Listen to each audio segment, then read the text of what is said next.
Hello everyone, কেমন আছো তোমরা সবাই?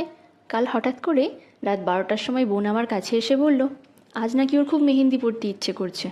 তো আমি বললাম, সন্ধ্যে থেকে কোথায় ছিলি? এত রাত্রে তোর মনে পড়লো মেহেন্দি পড়ার কথা? তাতে ও বলল সন্ধ্যাবেলা নাকি ওর মনেই ছিল না, আর রাত্রে ডিনারের পর একটু পড়াশোনা করতে গিয়ে লেট হয়ে গেছে। কী আর করা, সব অজুহাত মেনে নিয়ে শুরু করলাম মেহেন্দি পড়ানো। এমনিতে আমার মেহেন্দি পড়াতে বেশ ভালোই লাগে, কিন্তু যখন তখন আবদার করলে তো আর মেটানো যায় না।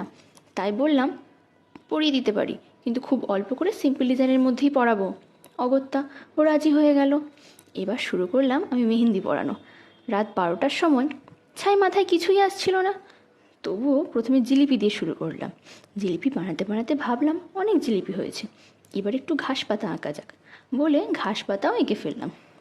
আর কি মনে হলো একটা কলকাও এঁকে আঙুলের মধ্যে লাইন ড্র করা শুরু করলাম। অনেকগুলো লাইন ড্র আর লাড্ডু এঁকে দেখলাম ও মা, আঙুল তো সব শেষ। যাই হোক, এতটা করে টায়ার্ড হয়ে ওকে বললাম হয়ে গেছে। ও তো দেখি বেশ খুশি, অল্পের মধ্যে সিম্পল ডিজাইনটা নাকি ওর বেশ ভালোই লেগেছে। ওর খুশি দেখে আমিও খুশি হয়ে গেলাম। আফটার অল নিজের প্রশংসা কার না ভালো লাগে, সেটা যেই করুক। তারপর মেহেন্দির ভিডিও করে ফটো তুলে বেশ অনেকটা লেট হয়ে গিয়েছিল।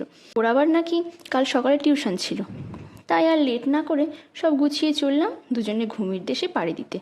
আজকের মতো এতটাই, আসছি আবার নতুন দিনে নতুন কোনো মেহেন্দি ভিডিও নিয়ে।